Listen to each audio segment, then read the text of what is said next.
via plena Dominus tecum, benedictato in mulieribus, et benedictus fructus ventris tui, Iesus. Sancta Maria Mater Dei, ora pro nobis peccatoribus, nunc et in hora mortis nostre. Amen. Nous sommes donc aujourd'hui ici pour parler de cette nouvelle croisade du Rosaire. Est-ce que vous pouvez un petit peu nous parler des trois précédentes croisades du Rosaire, nous dire en quoi elles ont consisté? Alors, puisqu'on est effectivement déjà à la 4e croisade, en fait, Monseigneur Felet a commencé à nous inviter à faire ces grandes croisades du Rosaire en 2006, donc vers la fin de l'année, après le pèlerinage de Lourdes. Il a invité tous ceux qu'il voulait, les fidèles de la fraternité, mais je dirais tous les catholiques sont invités à y participer aussi, à dire le chapelet et à dire le rosaire et à pouvoir offrir un bouquet spirituel à la Sainte Vierge qui serait remis au pape. Et le but, c'était d'obtenir la libéralisation de la messe de Saint-Pie V. Donc il y a eu ce motu proprio le 7 juillet 2007, si je ne me trompe pas, même si le motu proprio n'est encore qu'un premier pas avec ses imperfections, cela est quand même apparu comme une véritable réponse partielle mais réelle de cette croisade du Rosaire qui avait été entreprise. Donc c'est plutôt une incitation à persévérer dans la prière du Rosaire. Fort de cette première croisade, fort aussi de cette réponse quand même qui a été obtenue, Monseigneur Felet donc a réitéré une deuxième croisade en 2008. Cette fois-ci était pour obtenir que les sanctions de 1988 prises au moment des sacres contre Monseigneur Lefebvre et les évêques qui ont été sacrés par lui, eh bien que ces sanctions soient reconnues nulles. Et donc il y a eu une croisade plus importante par l'ambition du bouquet spirituel qui était demandé. Et de nouveau, donc, suite à cette croisade, il y a eu là aussi un résultat partiel, insuffisant, puisque les excommunications n'ont pas été reconnues nulles, mais ont été levées, ce qui n'est pas la même chose évidemment. Enfin, ça représentait une étape dans le refus de cet ostracisme contre Monseigneur Lefebvre et les évêques. Monseigneur Felet a décidé donc une troisième croisade qui a eu lieu en 2009-2010. Et dans cette troisième croisade, cette fois-ci, il faisait prier pour obtenir que le pape consacre, selon la demande de Notre-Dame de Fatima, la Russie au cœur immaculé de Marie. Donc grande croisade qui a été très suivie et qui a obtenu très largement le nombre de millions de rosaires de chapelets qui avaient été demandés. En revanche, donc pour cette troisième croisade, le but malheureusement n'a pas été atteint, mais bon, je dirais ça ne doit nous donner que la volonté de persévérer dans la prière, dans les demandes. Notre Seigneur nous a prévenu dans l'Évangile que parfois il fallait frapper plusieurs fois et jusque tard dans la nuit, qu'il fallait continuer à demander. Donc c'est ça qui est sans doute à l'origine de cette quatrième croisade. Quelles sont les modalités et les objectifs de cette croisade, de cette nouvelle croisade du Rosaire? Voilà, donc en fait, Monseigneur Felet a exprimé dans la dernière lettre aux amis et bienfaiteurs que les gens sont en train de recevoir ou vont recevoir très rapidement maintenant, donc a dit que cette croisade a commencé maintenant à Pâques 2011 et irait jusqu'à la Pentecôte de 2012.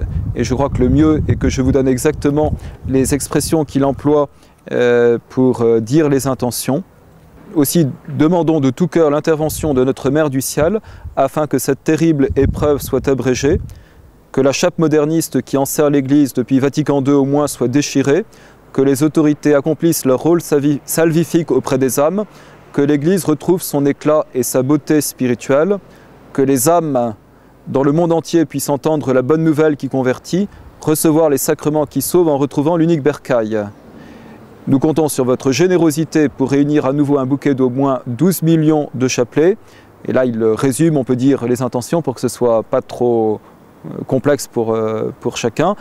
Donc 12 millions de chapelets pour que l'Église soit délivrée des maux qui l'accablent ou qui la menacent dans un avenir proche, que la Russie soit consacrée et que le triomphe de l'Immaculée arrive bientôt. Donc on peut dire, en résumant, donc, 3 intentions. La délivrance des maux de l'Église qui l'accablent ou qui la menacent, la consécration de la Russie, et puis donc, le triomphe de l'Immaculée. On peut espérer également inclure dans cette croisade la réussite des discussions avec Rome. Alors donc ça n'a pas été directement demandé, même si quand on parle de la résolution de la crise de l'Église, forcément on fait allusion aussi à la question des discussions doctrinales, parce qu'il est vrai que ce qui est à espérer des discussions doctrinales, c'est quand même un retour de Rome à la tradition de l'Église, donc indirectement c'est dedans, sans avoir été explicité cependant. Oui. Tous les catholiques, tous ceux qui aiment la Sainte Vierge et qui veulent prier la Sainte Vierge sont invités à participer. Ce n'est pas limité aux fidèles qui fréquentent les chapelles de la Fraternité Saint-Pie-X. Prier la Sainte Vierge, c'est un bien et on se réjouit que le plus grand nombre puisse le faire. Pour y participer, donc il faut, soit pour les fidèles de la Fraternité, envoyer le nombre de chapelets qu'ils ont dit pendant la période donnée, envoyer ça dans les prieurés pour que ce soit comptabilisé par les prieurs. Ils peuvent aussi le faire sur la porte latine, puisqu'il y a un recensement qui est fait aussi sur la porte latine. Et ils peuvent, et pour ceux qui ne vont pas habituellement dans les chapelles de la Fraternité ou qui n'y vont jamais, ils peuvent se procurer les tableaux, donc par l'intermédiaire de notre site de la porte latine aussi, qui les met. Au plus tard, au bout d'un an, puisque la croisade va durer 1 an, eh bien, ils font un tableau où ils récapitulent donc tous les chapelets qu'ils ont dit pendant cette période, et puis ils adressent le résultat, soit donc dans les prieurés, soit à la porte latine. Les personnes qui vont réciter donc dans l'année à venir leur chapelet aux intentions qui ont été exprimées par Monseigneur Felet, eh bien, donc ces personnes ont rempli les conditions, il n'y en a pas d'autres que celles-là, et peuvent dans ces cas-là comptabiliser les chapelets dans le bouquet spirituel qui, au bout d'1 an, sera remis au pape. Le pape est averti du nombre de rosaires qui ont été donnés à ses intentions, et puis le pape accuse réception ou non, mais de toute façon il y en a une qui certainement accuse réception, c'est la Sainte Vierge. Le rosaire, c'est d'abord une prière dont il faut savoir qu'elle a été, on peut dire, donnée par la Sainte Vierge elle-même, en substance, à Saint Dominique, donc au début du XIIIe siècle. Saint Dominique qui était en train de lutter contre l'hérésie des Albigeois, qui s'était répandue dans le sud de la France, et Saint Dominique qui ne parvenait pas à contrer efficacement, et donc qui a supplié le ciel et qui a obtenu de la part de la Sainte Vierge cette prière. Prière, c'est beaucoup popularisé. On l'appelait le psautier des pauvres, c'est-à-dire qu'elle est composée de 150 « Je vous salue Marie » principalement, qui correspondent aux 150 psaumes de David. Et donc, c'est plus facile à dire que les psaumes. Les psaumes demandent quand même davantage peut-être de réflexion pour comprendre toutes les nuances qui sont exprimées dedans. Tandis que là, donc, il s'agit de redire la même prière qui est celle du « Je vous salue Marie ». Il ne s'agit pas d'une répétition seulement extérieure et mécanique de la prière.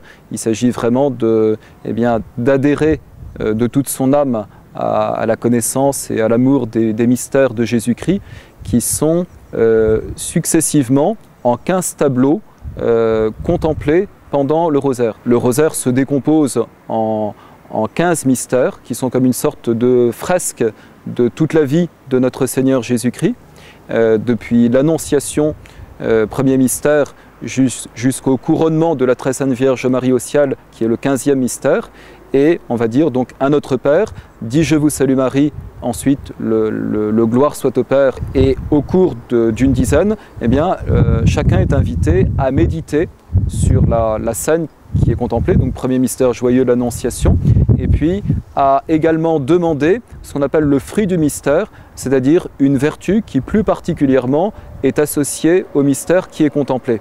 Donc vous voyez, c'est pas du tout dire son chapelet, c'est pas du tout répéter mécaniquement et seulement extérieurement un Notre Père dit je vous salue Marie, des prières. Comme toute prière, c'est une prière qui est d'abord intérieure, hein, et au cours de laquelle l'âme cherche vraiment à absorber, à recueillir eh bien, la scène qu'elle contemple et comme ça donc à augmenter dans sa connaissance et dans son amour de notre Seigneur.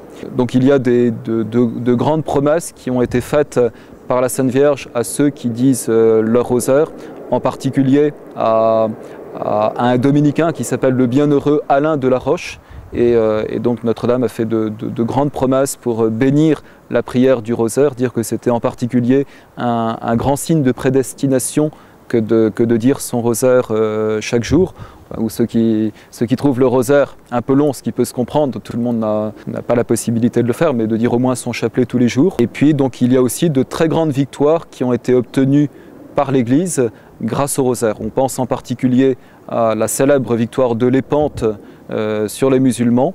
Le pape Saint Pie V avait incité toute la chrétienté à s'agenouiller pour dire le rosaire et que cette victoire insolite, parce qu'elle était, c'était bien difficile de l'obtenir, cette victoire navale donc a été obtenue, on peut dire, grâce à toute la chrétienté qui s'était mise en prière.